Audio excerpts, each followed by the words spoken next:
Hello my dear friends, you're in the Military Summary channel. In this video we're going to discuss the most important events that took place during the previous 12 hours. We have a lot of very interesting updates, so let's start. And first we're going to talk about the United States of America. During the previous night we got a lot of very important statements made by the President of the United States of America, Donald Trump. He published in his social network that he spoke with the President of Mexico. It was a very friendly conversation according to Trump, wherein she, the President of Mexico, agreed to immediately supply 10,000 Mexican soldiers on the border separating Mexico and the United States. These soldiers will be specifically designed to stop the flow of fentanyl and illegal migrants into the United States of America. We further agreed to immediately pause the anticipated tariffs for 1 month, period during which we will have negotiations headed by Secretary of State Marco Rubio and many other authorities of the United States of America.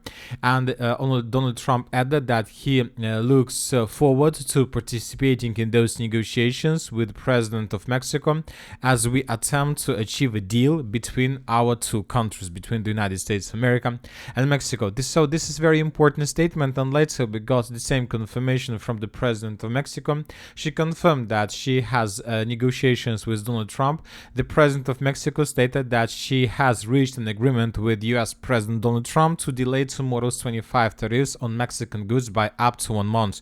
This is very important, and in exchange Mexico will reinforce its northern border with 10,000 National Guards troops to prevent drugs, specifically fentanyl, from entering the United States. So this is very important, and I'll remind you that when Donald Trump just announced about tariffs, we saw that the situation Mexican peso and Canadian dollar become, let's say, critical. Basically, it crashed following US President Trump's new tariffs.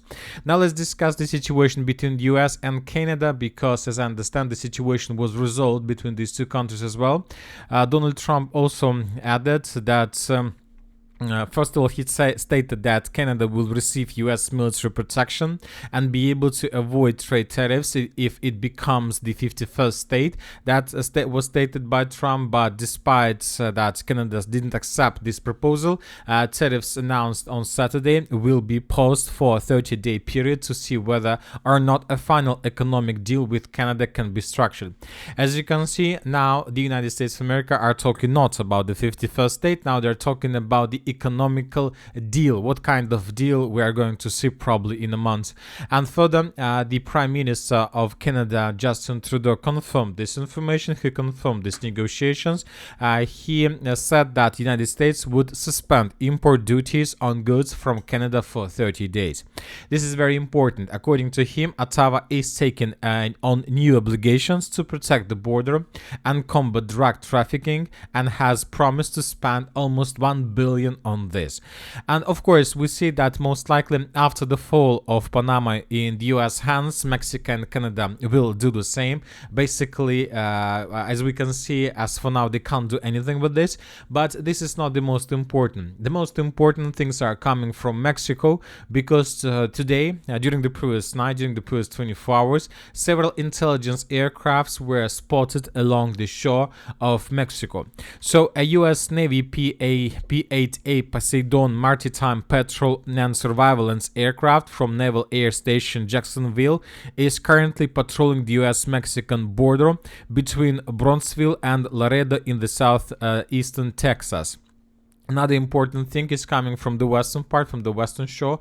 The same story. Another intelligence aircraft, Rivet Joint Signals Intelligence Platform from Outfit of Air Force Base in Nebraska, is operating within Mexican airspace over the Gulf of California between Baja California Sur, Sonora, and Sinaloa. So this is very important. We see that the United States of America currently is tracking and collecting intelligence information, and most likely about the Mexican cartels. So most likely we can't say like 100% sure, but obviously there are very high chances that the United States of America will start this anti-terrorist operation on the territory of Mexico with the support of these 10,000 troops that are about to be redeployed along the border with the United States of America. So let's wait and see what is going to be next. More details and more interesting updates are coming from the European Union today. For example, the Europeans reported that they are ready to fight with the United States of America. At least this information we we got from Germany. For example, in Germany, there was a report that not just Germany, but Macron and Scholz have stated that their readiness to impose tariffs on the United States in response to if Trump does so. Yesterday, for example, Olaf Scholz had a meeting with the Prime Minister of the United Kingdom, Keir Starmer. They confirmed and agreed on the same matter. So most likely Europe is not going to accept the demands of the United States of America. Furthermore, when talking about Europe, Europe has the thing that they can use against the United States of America, and the most important thing that they can use in fight with the US is gas, Russians gas, because if US increase the pressure on the European countries, most likely the European countries will unblock the gas supply of Europe, and this might be a very, very, very bad attack on the interests of the United States of America on the territory of Europe. So as for now, we don't see anything like this, just discussions, just talks, and that's it. But obviously this is like the way how the European countries can blackmail US in this matter, on this matter.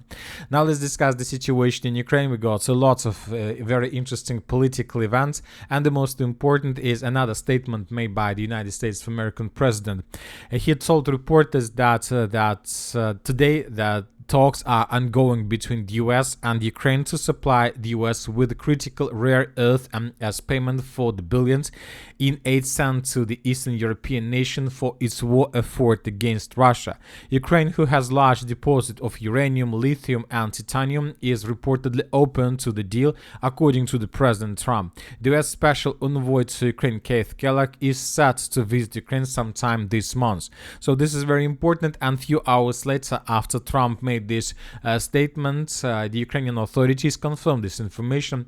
The Ukrainians reported that Trump's statement on rare earth metals is a part of the victory plan.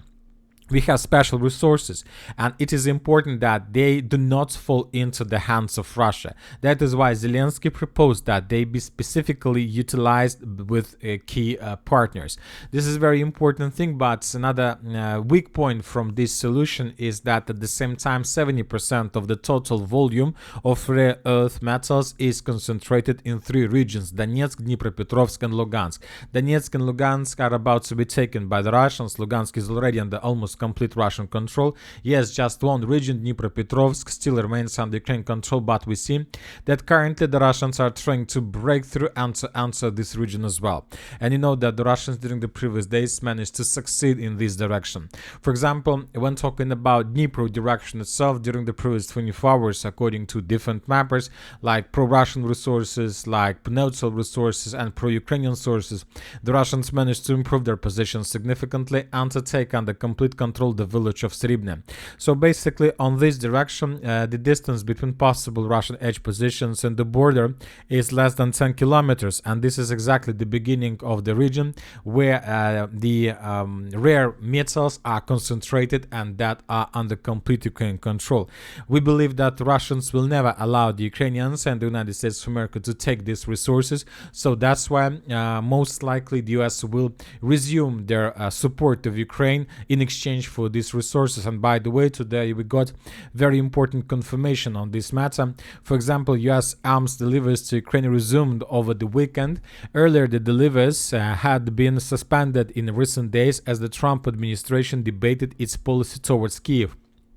According to information received by Reuters from a U.S. administration officials, there are factions within the presidential administration that have different views on the extent to which the United States should continue to support Kyiv in its military actions by providing weapons from its stockpiles. It is predicted that Kyiv will repeatedly face a situation of uncertainty related to the received and loss of the arms supplies in the future. Anyway, as we discussed, U.S. arms deliveries to Ukraine resumed over the weekend, which means that Zelensky can make a very deep breath and he can continue doing something along the line of combat contact. And as of doing something along the line of combat contact, the Russian sources confirmed that Ukrainians continue their concentration of the forces in the vicinity of Kharkiv. So something tells me, and most of the military experts accept this situation, that most likely the Ukrainians during the next several days or weeks or months will try to attack the Russian forces on the territory of Kharkiv with the purpose to force the Russians to fall back from this area. Maybe the Ukrainians will try to cross the border and to continue advancing further in the northern direction. But the Russians are saying that the Ukrainians in this area are completely unmotivated. They are former prisoners who doesn't want to fight for Ukraine. As for the Sudzha direction, during the previous 24 hours, we got very important video coming from the southern part of Pisarevka. I'll remind you that for the previous 4 days, we've been receiving lots of updates exactly from this territory. The Russians established complete FPV drone control. Now we see that the Russians establish also complete Iskander control over this territory. In this video, we can see how the Russians managed to discover the concentration of Ukrainian forces from the 36th Marine Brigade of the Armed Forces of Ukraine, and when the concentration of forces was discovered, the Russians began attacking this territory with Iskander missiles. As a result of those attacks, Ukraine lost up to 20 units, armored vehicles up to 20 units, transport, light and heavy up to 15 pieces, and Ukrainians lost more than 100 soldiers. We're talking about wounded and losses and of course and killed. So, and this is not the first Iskander strike during the previous several days. For example, yesterday we got a video from the southern part of Sumy, almost the same situation. First, the Russians managed to discover the concentration of Ukrainian forces and then attack them. The Russians, as you can see, by the way, during the previous video, that wasn't an attack with the use of Iskander. That was Tornado S missiles, this system with the use of cluster munition. So, completely different approach, obviously.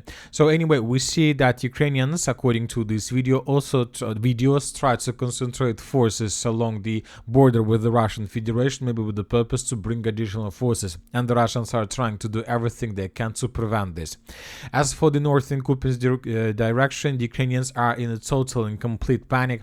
Today, the sources from Ukrainian sources reported that the Russians are about to finish regrouping, and after that, the Russians will continue their offensive operation deep inside of the territory of the Kupiansk area with the purpose to take under control 3 settlements. The first one is the settlement of Kupiansk. The distance is very big, but this is the primary target for the Russians. Most likely the next settlement that the Russians will try to take is the settlement of Doroshevka, that is located to the west of the settlement of Zapadne, and most likely the Russians will begin their offensive operation in the direction of Kindrashevka, the settlement that is located to the north of the city of Kupiansk, and that is located on the base of the road R79. If the Russians are able to take Kindrashevka under complete control, the northern Kupiansk area will be completely cut from supply and support, and this might be the beginning of complete disaster for the armed forces of Ukraine in the Kharkiv direction. And this is the reason why the Ukrainians most likely will begin their counteroffensive in the Volchansk area and in the area of the settlements of Lukansk and Gluboka, because the Ukrainians understand that without this foothold, the Russians have no chances, or they have less chances to finish the battle for Kharkiv area successfully. And I'll remind you that according to our understanding, when the Russians are able to break through Ukraine defense belt in the Kupiansk area, most likely the Russians will continue their offensive operation in the Kharkiv direction with the purpose to meet 2 armies somewhere in the vicinity of Veliki Burluk. Now let's move further and let's discuss the situation in the Pokrovsk direction. As we discussed, the Russians continue advancing in the area of Dnipro, but as for the Pokrovsk itself, according to different mappers during the previous 24 hours or 48 hours, the Ukrainians managed to restore control over the settlement by the name of Lysovka. As for now, we still haven't received anything that can confirm this information, but this is not the only update, not the only territory where the Ukrainians counterattacked and restored control over some positions. Another counteroffensive operation took place in the area of Pyschanovka. But as for these small settlements to the southwest of the city of Pokrovsk, this counteroffensive operation was pretty unsuccessful. In this video, we can see how the Russians were destroying ambushed Ukrainian vehicles that managed to enter the city. Most likely the Ukrainians were trying to enter the city and then to take under control these buildings with the purpose to hold positions, but Ukrainian vehicles were completely damaged and destroyed, and every single Ukrainian soldier left there forever. So this counterattack failed, but this one was successful. And this is very interesting because during the previous several weeks we got a lot of updates of Ukraine attempts to counterattack in the direction of Kotlina. So now we see that the Russians are in complete defense state in this area, and now the Ukrainians began their own counterattacks with the purpose to restore control over the territories they lost during the Russian offensive operation. So most likely we should expect a lot of updates from this territory. But from the other side, the Ukrainians are saying that by the beginning of the 4th of February, they confirmed that the Russians managed to establish complete FPV drone control over M30 road. We still haven't received anything that can confirm this information, but if this information is correct, then most likely the Russians managed to concentrate some critical mass of FPV drone operators with FPV drones using the fiber optic technology. And if this information is correct, then the Russians have already cut, not physically, but with FPV drones, 2 more supply lines that goes from the mainland in the direction of the city of Pokrovsk. As for the city of Pokrovsk, we continue receiving videos of use of fiber optic drones. This is the game changer technology that still the Ukrainians haven't managed to adopt in their own army.